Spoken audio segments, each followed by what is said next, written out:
Getting the most out of my hardware is something very important to me, and it's especially important when we are talking about local AI, because the hardware for that is expensive. So something that got my interest recently has been speculative decoding. So today's video is going to be all about speculative decoding. We will first learn what it is, and then we'll cover 4 different speculative decoding methods, and we will run some tests on the Spark right behind me to see how each of them performs, and we'll compare results, and yes, I'll share all of my configurations. So let's get started then. First, let's discuss what speculative decoding is. In order to understand it, we need to make sure to understand the following. Each prompt that you send to your LLM goes through 2 distinct phases. First is prompt processing, where the prompt itself is being loaded into the memory, and then there is decode, where essentially the LLM is generating your next token. So essentially it's generating a token, then it gets all of this and generates the next. And speculative decoding has to do with the decode phase, which is actually the generation phase, and it's something that directly affects our throughput. And because of that, it's very important, because faster models usually yield better results for a variety of tasks, but mostly, let's say, agentic workflows or coding. Now that we've covered what prompt processing and decode is, next let's discuss speculative decoding. Speculative decoding is actually an attempt to improve our performance during decode by speculating or trying to guess what the next token would be in a much cheaper or lightweight fashion compared to the target model that we're using. And generally the idea is that we would use something that is lightweight and quick to generate the tokens, and then we'll use our target model to just verify and accept the tokens or decline the tokens. And verifying is usually cheaper to achieve compared to generating the whole token by itself. In order to be effective with speculative decoding, we must keep in mind the following.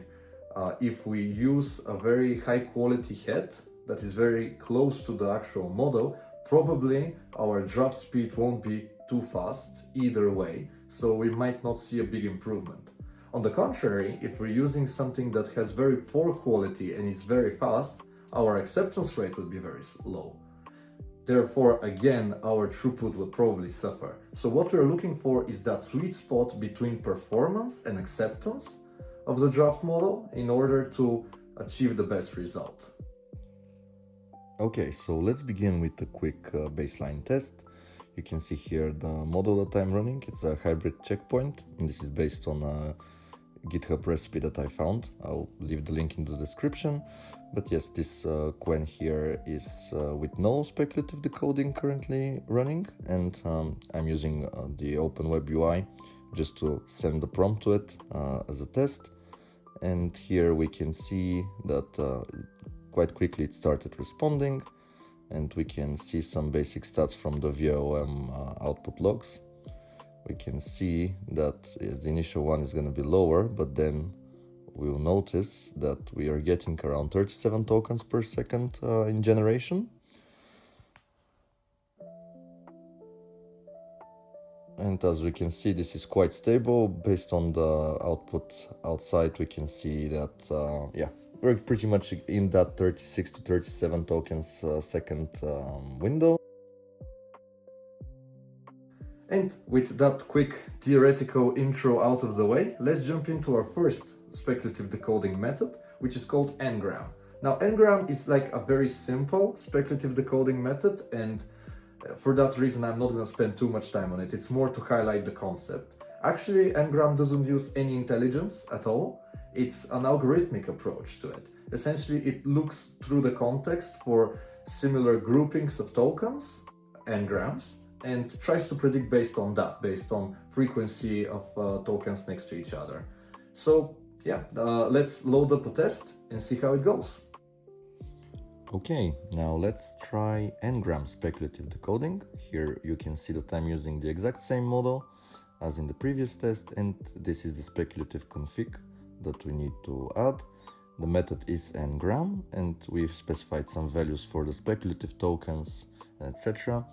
Here I'm running vLLM. I'm gonna fast forward the model loading waits and the server starting.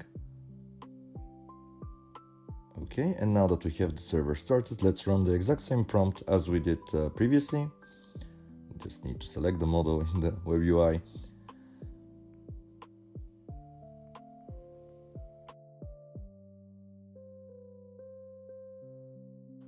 And we can see that it is performing okay. It started responding. But if we look into the output logs, we can see that we get a little bit more information than we did without any speculative decoding. We can see here we have pretty much the most important metric, the average draft acceptance rate, and we can see that these acceptance rates are quite low. Because of this, our generational throughput has actually become worse than it was without speculative decoding. So here, if we speed up through the whole prompt generation, we can see that actually we are not getting any improvements of the acceptance rate, and actually we're more in the 30 tokens a second range. And as we can see, the test didn't go too well with Ngram, and that is because of a very poor acceptance rate. And yes, the head is very lightweight. However, since we're not getting quality predictions, the target model is mostly rejecting all of it. So it's actually hurting our throughput. But this was just a quick intro to get started with spec decoding. Next comes MTP.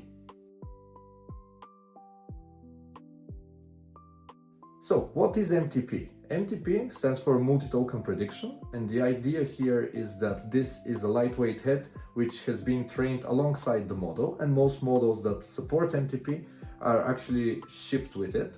For example, our Qwen model that we're using does have MTP inside of its files. However, just a quick note here, and I have to give shout out to the Albont recipe that I'm using off of GitHub, because something that I noticed is that it wasn't loading the MTP head properly. That is because it does ship this int4 out-round by Intel. It does ship the weights. However, it doesn't list them in the index.json. So vLLM actually doesn't know to look for them.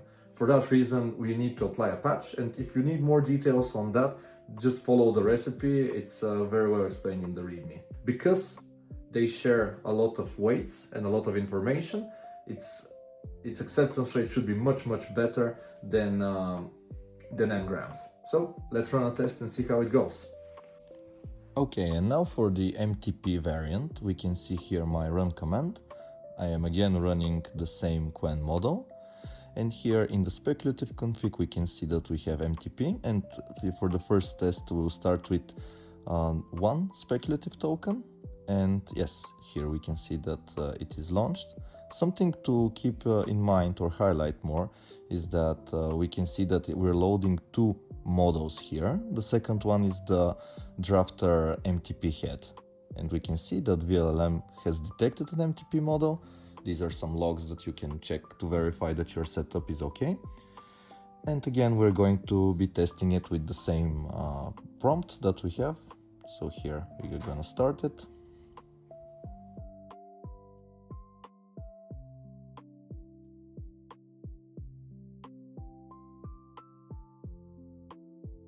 And we can see that we're getting a response now, and we can look into the logs that are of vLLM to see what our metrics are. Here you can see that we've jumped to 44 tokens per second, and we have achieved a much better acceptance rate than with Ngram.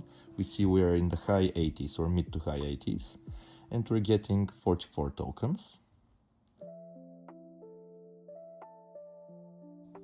Now we see 46 tokens of generation, and now I'm going to speed up the generation just so we don't sit here and just look at it.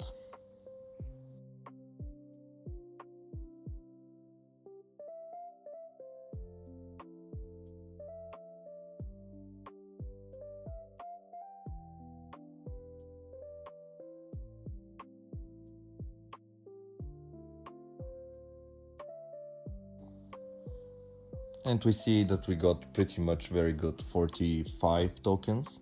Now let's jump to two speculative tokens and rerun the model.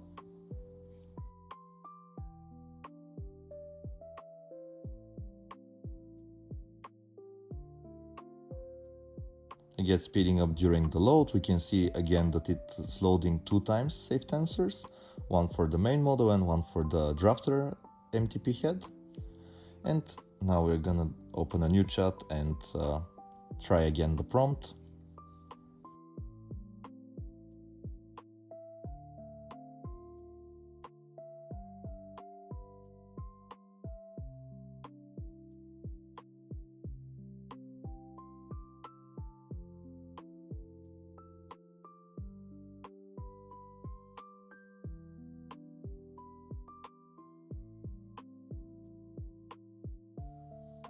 As you can see now, we're getting a little bit more tokens a second. We see 47.9 here. And again, I'm gonna speed it up so we don't wait through the whole prompt. You can see that this time it's varying more based on the acceptance rate, and we see that we even got a top record of 50.4 tokens. So now if we do that again and we jump to 4 tokens and rerun again the vLLM,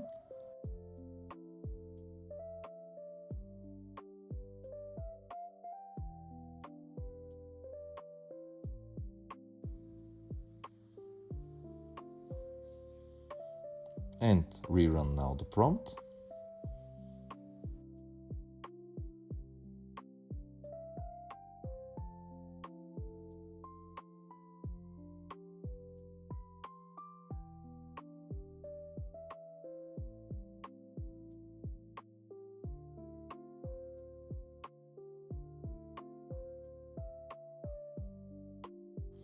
we see now that we're getting 38 for the first line here of the logs, and we can see that our acceptance rate has dropped.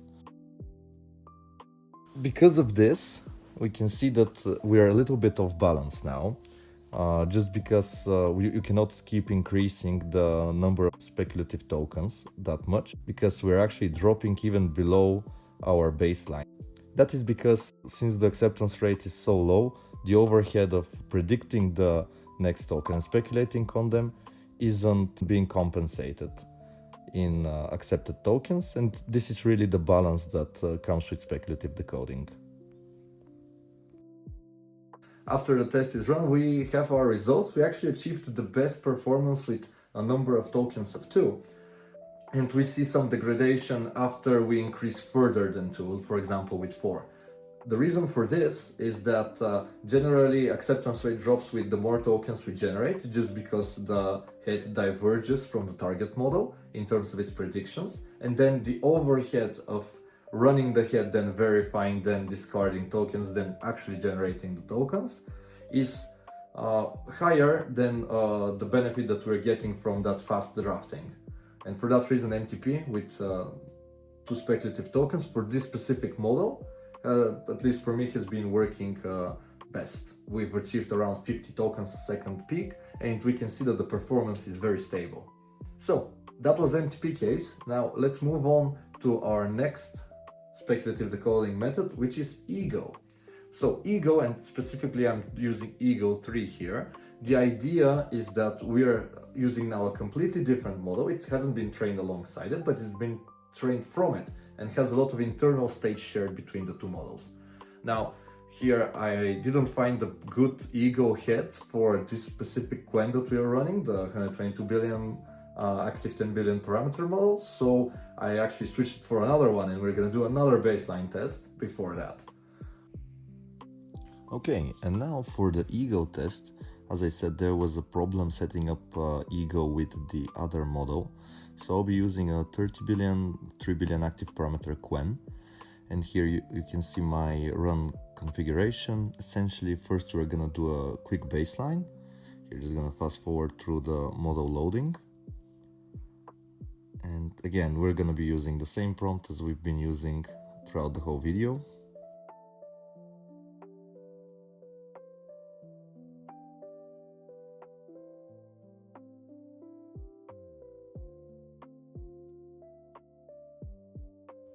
And And let's wait for the second log line to get a more accurate representation of decode, because then we're only in the decode stage. And here we can see we're getting about 33 tokens a second, and it's pretty consistent. So with Eagle 3, we have our lightweight head, which is much faster than our target model, but it also tries to compensate for quality by sharing hidden states. So let's give Eagle 3 a shot and see how it performs. So now that we got our baseline, we can see that we set up speculative config for Eagle 3 with only one speculative token, and here we are referencing the Eagle 3 head. This is our drafter model that we've pulled from Hugging Face. Fast forwarding, you can see again that we are having two loads. We can see a small load for the drafter, these three log lines there. And now when we run the same prompt,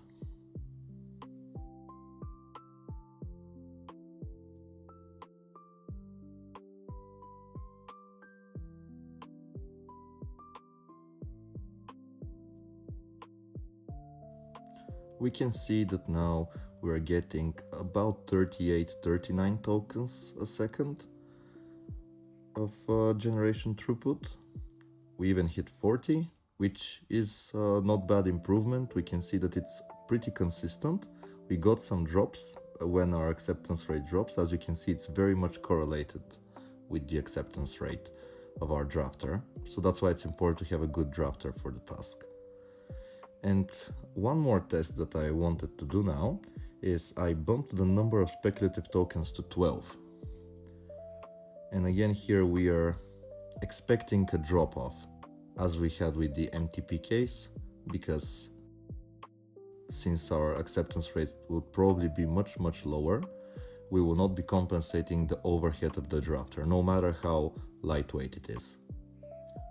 And you can see it looks like the output looks laggy, it looks slower.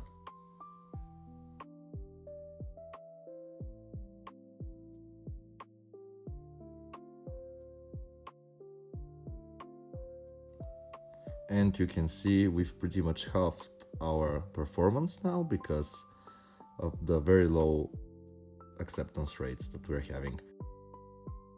Acceptance rate of 8-11%. And even though the drafter is very fast, we can see it's drafting at 85-86 tokens a second. Since we're accepting so little of it, we're not getting any improvement, we're actually degrading our performance. And we can see that we got quite a good improvement here with Eagle 3, and we can play more with the input parameters of our run configuration to see how it goes. However, the next method is probably the most interesting to me. It's pretty much the same concept as with Eagle 3. We are going to have a separate model head, which is lightweight. However, it's not going to be auto-regressive. It's not going to generate one token at a time. It's going to be using diffusion blocks. Now, diffusion blocks are something used by usually image generation models, just because it needs to essentially generate a whole block of tokens and predict like the whole, let's say, next 10 tokens in a single pass. This is very useful for images, and we're going to use that technique for our head. So ZLab here has created a DFlash head for our Quen model that we used in the beginning. So we're gonna set it up. Again, I've been following a GitHub recipe, which I will leave into the description below so you can follow it exactly. And yeah, let's see what result we get from DFlash.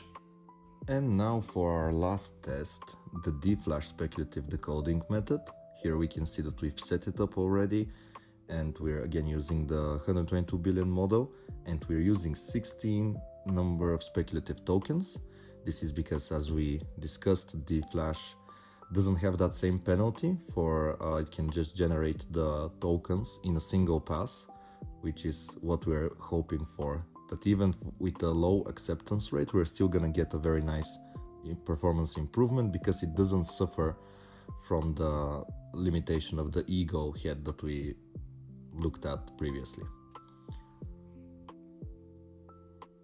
However, here you can see it's probably because of my setup there's a little bit of a slowness during first token. So our time to first token seems to be quite slow.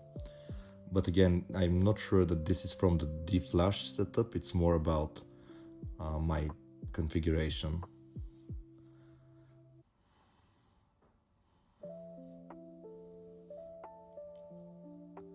So here we can see 33 tokens a second of generation, which actually isn't much faster than what we got on our baseline for this model. However, the next line we see 50 tokens, so we can see that it's not so stable. However, when we get that very high acceptance rate, we're actually getting a lot of throughput. And because of the nature of the task, what I was thinking is I should try this with some coding, because coding is much more structured and with a stronger syntax. So I was thinking that such a task would be much better for DFlash, because the drafter in a single pass would be able to generate a lot of code, and we should be getting high acceptance rates. At least that's what I thought. Now we'll see what the reality is.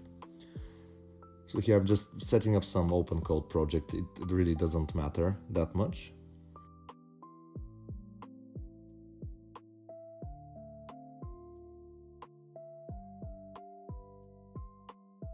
So we can see that it's generating the code files very fast. So we should have some spikes.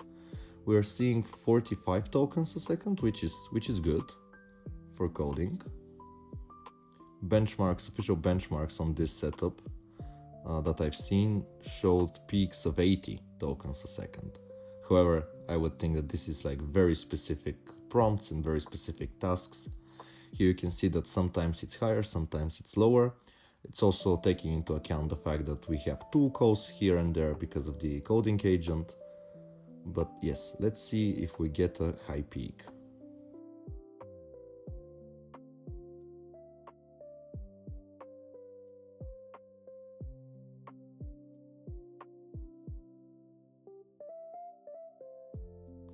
Well, it seems like we couldn't push it further. So what I did was I decided to reduce the number of speculative tokens a little bit and also tweak some other settings real quick just to give it another shot and see if we can get this improvement that we're looking for. And again, we're gonna use the same prompt.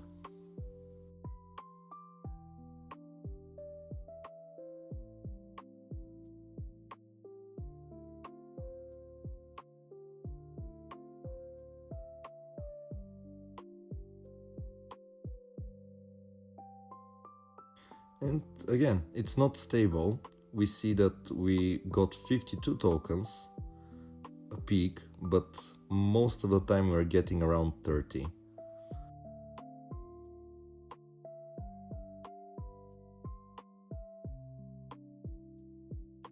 And DFlash is quite a new speculative decoding method.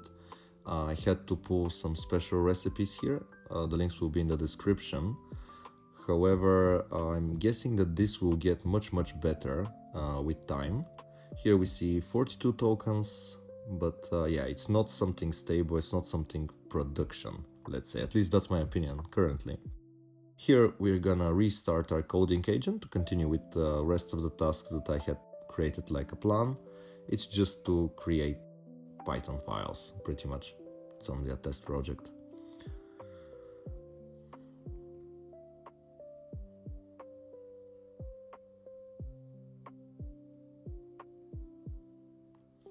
So here we see, again, around 50, but nothing crazy like the peaks that we were expecting.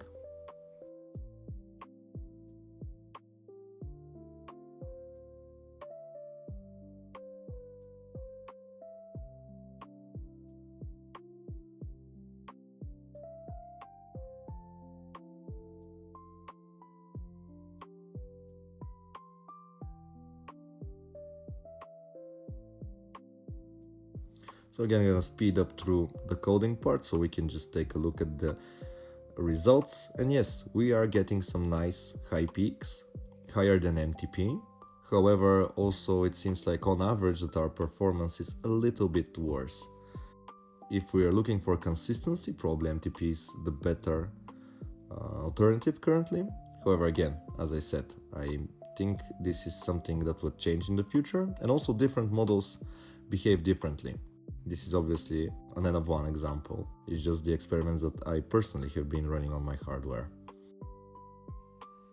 And okay, you see, I got a little bit carried away there. I played with some code because essentially I would think that structured output is going to be much more easily generated. So what we saw from the test generally is that when our acceptance rate is higher, just because we generated the whole block of tokens in a single pass, we get a much bigger performance improvements in our peaks. When it's not so good, just because the target accepts only a prefix of it, meaning that it can accept, let's say, token 1, 2, and 3, then token 4 is bad. Even if token 5 would be good, it gets discarded with the rest of the postfix of the diffusion block generation.